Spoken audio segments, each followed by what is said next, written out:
अच्छा, अभी आपने एक बहुत ही इम्पोर्टेंट टॉपिक जो है ना वो रेज़ किया था, जिसके बारे में मुझे आज से पहले कभी इल्म नहीं रहा है।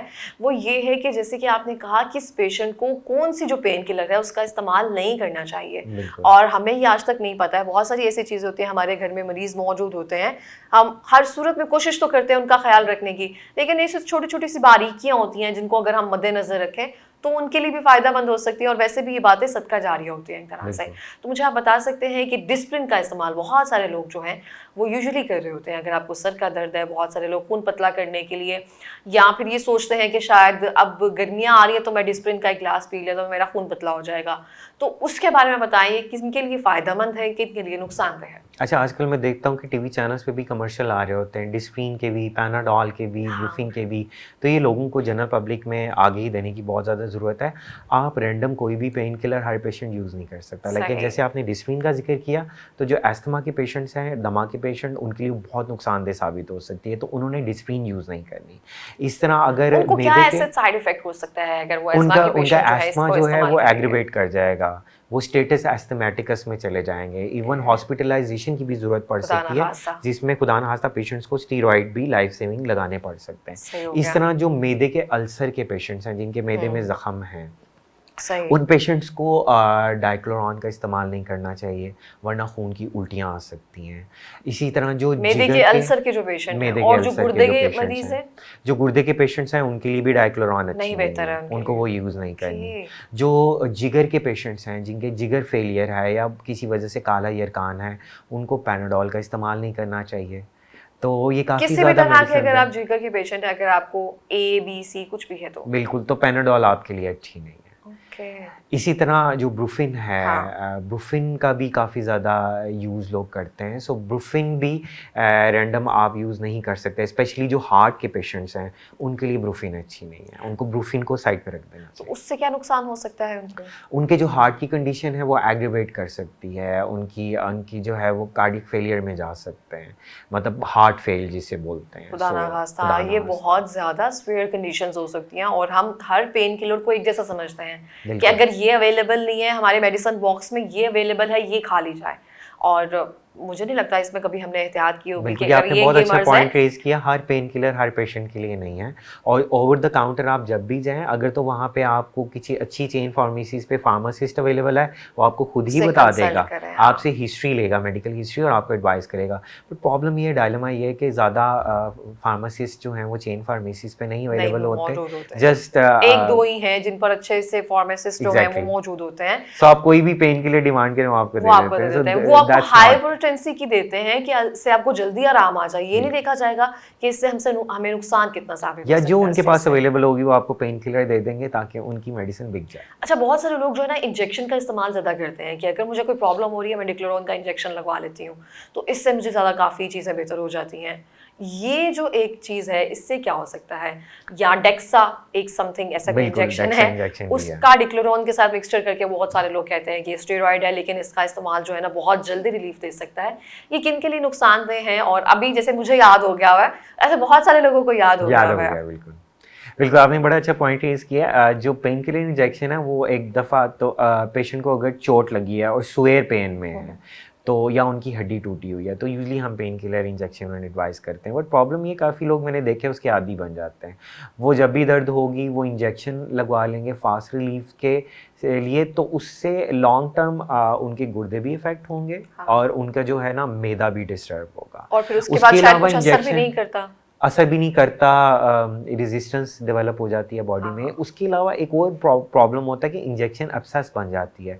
जो इंजेक्शन लगाने वाले हैं वो यूजुअली डॉक्टर्स या क्वालिफाइड नर्स नहीं होते, कपड़ों के ऊपर से इंजेक्शन लगा रहे होते हैं। एग्ज़ैक्टली बिल्कुल, हेपेटाइटिस बहुत हाँ। कॉमन हो गया। अभी रिसेंटली एक हॉस्पिटल था वेस्ट पंजाब में, सो बीबीसी पे भी उसकी हाँ, जो है मैंने वो उसका देखी डॉक्यूमेंट्री है। आपने देखी होगी, कि पेशेंट्स को इंजेक्शन लगाए जा रहे हैं, कपड़ों के ऊपर से लगाए जा रहे हैं, कोई जिसका अल्कोहल रंग स्ट्रैप नहीं जाता यूज़। है, जिसका बिल्कुल बिल्कुल हमारे अंदर इंजेक्ट हो रही है वो सब चीजें। पीप बन जाती है, पस बन जाती है, चीरे दे के वो निकालनी पड़ती है, तो ये बहुत ज़्यादा प्रॉब्लम है। सो पेशेंट्स को हम मना करेंगे कि आंटी लाइनर्स आपको डॉक्टर ने एडवाइस नहीं किया और वो खुद नहीं लगा रहे तो खुद से प्लीज़ इंजेक्शन ना लगाएं। और जिस तरह आपने इंजेक्शन डेक्सा का जिक्र किया, ये बड़े स्पेसिफिक इंजेक्शन हैं जिनको हम मिक्स करके लगाते हैं ऐसे पेशेंट्स में जिनको आपने फौरी रिलीफ देना है। यानी फॉर एग्जाम्पल एक पेशेंट के कमर में चोट लगी है या जिम में एक्सरसाइज करते हुए उन्हें स्वेयर मसल स्पैज्म हो गया, पट्टों का खिंचाव हो गया है, सो कुछ पेशेंट टू पेशेंट केस देखते हुए हम मजबूरन मिक्स करके इंजेक्शन लगाते हैं, क्योंकि अगर पट्टों का खिंचाव कमर के ज़्यादा देर रहेगा तो वो लेटर ऑन हफ्ते के अंदर अंदर डिस्क स्लिप भी कर देता है, जिसका लेटर ऑन ऑपरेशन की ज़रूरत पड़ती है। तो हम तो मजबूरन ये चीज़ें देते हैं पेशेंट के केसेस को देख के। लेकिन प्रॉब्लम ये है कि काफ़ी क्वैक्स हकीम भी अताई हमारे बैठे हुए हैं जो स्टीरॉयड इंजेक्शन पेशेंट्स को वही लगा लगाते रहे हैं, हैं, और हाँ। उससे क्या है उनके जोड़ ख़राब हो जाते हैं और जोड़ों की तब्दीली की नौबत आ जाती है। सही हो गया। अच्छा, एक कहा जाता है कि जोड़ की तब्दीली जो है वो पाकिस्तान में हो जाती है, एक वर्ड और यूज किया जाता है कि इसकी तब्दीली नहीं होती है, बिल्कुल, उसके बारे में आप मेनिस्कस बताएंगे की मुझे? हाँ, एग्जैक्टली एग्जैक्टली। एग्जैक्टली। क्योंकि अच्छा, आप आजकल जॉइंट एक और रिप्लेसमेंट बड़ा सर्जन हैं तो उसके बारे में हमें बेहतर तरीके से वजाहत कर सकेंगे। बहुत सारे लोगों का ये जो मसाइल है ना बढ़ते जा रहे हैं। जी बिल्कुल। काफ़ी हमारे पास एथलीट होते हैं, वो कहते हैं कि जो मेनिस्कस है यानी कि दोनों जोड़ हैं, जैसे मेनिस्कस कि बेसिकली होता क्या, अगर हम सादा अल्फाज में अपनी ऑडियंस को समझाना चाहें? बिल्कुल, जो घुटने का जोड़ है, जो दोनों हड्डियां हैं उसके दरमियान आप समझे एक कुशन है, एक गद्दी है, एक ठीक है। गद्दा है, ठीक है। उसका वियर एंड टियर होता है, यूजली एथलीट्स में होता है। ओके। सो आजकल मैंने देखा है कि एक सोशल मीडिया पे बहुत स्कैम हुआ है कि हम उस गद्दी को, उस मेनिस्कस को हम चेंज कर लेंगे। तो मैं ये सबको बताना चाहता हूँ अच्छा, कि इसकी ये इसको एडवर्टाइजमेंट भी हम आ रही है कि हम इसको एडवर्टाइजमेंट चेंज भी कर आ रही लेंगे। है कि ओके। आर्टिफिशियल मेनिस्कस हम डाल देंगे। मेनिस्कस रिप्लेसमेंट नाम की कोई भी सर्जरी नहीं है। मैं पेशेंट्स को बताना चाहूँगा, अगर आपने करवा भी ली उसके बाद अगर आप अपना एक्सरे कराएंगे तो एक्चुअली क्या है, वो नी रिप्लेसमेंट की गई है, यानी कि वो जो ऊपर और नीचे जोड़ था, हड्डी थी, अगर आप देखेंगे तो वहाँ पे स्टील का इम्प्लांट डाला गया है और उसके अंदर मतलब आधा आधा जो आपका नी जोड़ है वो जॉइंट वो चेंज किया तो गया है। उसके लिए मिसगाइड क्यों किया जा रहा है इतना? जस्ट एक आप स्कैम कह सकते हैं या पैसे बनाने का एक तरीका है। दूसरा, अगर हमारी हम जनरल पब्लिक को इतनी जी। अवेयरनेस भी नहीं है। अगर हम इंटरनेशनली देखें तो इसकी कोई सर्जरी वगैरह या रिप्लेसमेंट वगैरह हो रही है जिसको हम कह रहे हैं कि अब हम पाकिस्तान में इसका प्रोसीजर लेकर आए हैं? मेनिस्कस रिप्लेसमेंट में सिकरा जस्ट अभी जिसे कहते हैं कि रिसर्च बुनियादों पे है, कि अभी वो सिर्फ भी उसकी पूरी दुनिया में रिसर्च चल स्टार्ट रही नहीं, अभी है। रिसर्च चल रही है। सो मेनिस्कस जो है रिपेयर ज़रूर हो जाता है। मेनिस्कस में अगर टीयर हैं तो वहाँ पे टांके लगा के सर्जन उसको रिपेयर कर देते हैं, लेकिन रिप्लेसमेंट नाम की कोई भी ऐसी चीज़ अभी तक डिवाइस नहीं आई है। लेकिन पाकिस्तान में कुछ भी हो सकता है। आप देखते होंगे बहुत सारे क्रैक्स जो है ना वो दांत लगाने निकलवाने के लिए ना गलियों में आवाज दे रहे होते और थे। कोई भी मटेरियल लगा देते हैं वहाँ हाँ, पे। वो कोई भी कुछ भी कर देते, तो ये तो बहुत एक आम सी चीज़ है जिसको लेके आ जाते हैं हम। अच्छा, बहुत सारे लोगों में ये मसला होता है कि हम एक अवेयरनेस अब ये बढ़ गई है, हर घर में हीट पैड, कोल्ड पैड एक तरह से मौजूद है, हमें पता है कि हमने सेक करना है, लेकिन बेसिकली किस हीट पैड का कब इस्तेमाल करना है उसके बारे में अगर आप हमें बताएं, कौन सी चोट पर, कौन सी दर्द पर हमें क्या इस्तेमाल करना जी चाहिए? बिल्कुल, अगर तो मरीज़ को फ़ौरन चोट लगी है और स्वेलिंग है वहाँ पे, तो हम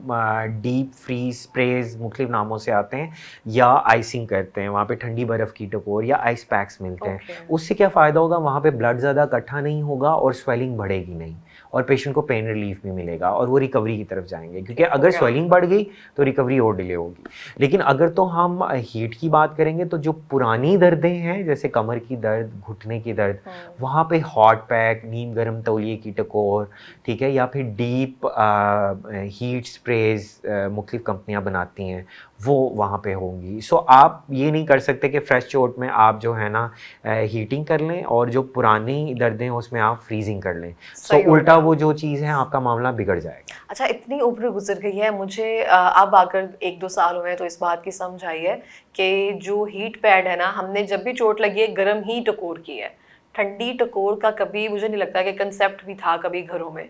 अब अवेयरनेस आना शुरू हुई है, आप जैसे डॉक्टर्स जब अगर आकर आपने अवेयरनेस गरम देते हैं। टकोर करनी है तो सिर्फ एक बॉडी में पार्ट है जो कि आँख है। जब आँख पे चोट लगती है तो आपने देखा होगा कि माएँ दुपट्टा रख के गरम हाँ। हवा फूंक मारी होती हैं। तो जस्ट ये एक जगह है जिस पे आपने इंस्टेंट पेन रिलीफ के लिए करना है, बाकी जगहों पे आपने ऐसा बिल्कुल नहीं करना। ठीक हो गया। इससे फायदा या नुकसान क्या हो सकता है? इससे नुकसान ये होगा कि अगर तो आपने फ्रेश चोट के उधर जो है वो आइसिंग नहीं की तो स्वेलिंग बढ़ जाएगी, वहाँ पे बहुत ज़्यादा ब्लड जमा हो जाएगा, ठीक है, और प्रॉपर वो जो चीज़ मामला अब थोड़ा सा वो बिगड़ जाएगा और रिकवरी भी पेशेंट्स की अच्छी खासी डिले हो जाएगी। स्वेलिंग इटसेल्फ डिले कर देती है। और अगर मैंने ये देखा है कि पुराने मसाइल हैं, वहाँ पे आइसिंग कर रहे हैं लोग, इतनी ज़्यादा आइसिंग कर रहे हैं, तो वो इफ़ेक्टिव भी नहीं है। ऊपर से लोगों की जो जिल्द है वो बिल्कुल काली हो जाती है, बर्न हो वो जाती है जल एक तरह जाती से, है, हाँ। उसको कोल्ड बर्न कहते हैं, ठीक है। और काफ़ी लोग मैंने देखे कि ठंडे बर्फ़ वाले पानी के अंदर अपने पाँव डुबो के रखते हैं, और इवन इतने ज़्यादा, उसे कहते हैं फ्रॉस्ट बाइट, इतना फ्रॉस्ट बाइट हो जाता है, पाँव की उंगलियाँ काली हो जाती हैं कि खुदा ना खास्ता उन्हें काटने की नौबत आ जाती अल्लाह, अच्छा इतना स्वेयर हो सकता है ये है, इतना चीज़ें? शेयर हो जाता है। अच्छा हम देखते हैं आपने सियाचिन आजकल। में देखा होगा, जो हमारे फौजी भाई होते हैं उनमें से मेजॉरिटी को फ्रॉस्ट बाइट हो जाता है हाथों की उंगलियों पे या पाँव की उंगलियों पे, अगर तो वो बर्फ़ में ज़्यादा देर रही ओह हैं। My so God! अगर आपको लगे कि आपने ये काम गलती कर ली है कि आपने ठंडी बर्फ़ के अंदर ज़्यादा देर लेट गए हैं बर्फ़ वाले पानी में, या आपने हाथ पाँव किसी के कहने पे डुबो दिया है, तो आपको फिर उसकी एक्टिव वार्मिंग करनी है, जो कि नीम गर्म पानी के अंदर आपको कम से कम आधे घंटे के लिए हाथ और पाँव अपने रखने पड़ेंगे, अदरवाइज़ उनकी ब्लड सप्लाई कॉम्प्रोमाइज़ होगी और खुदा ना खास्ता काटने की नौबत आ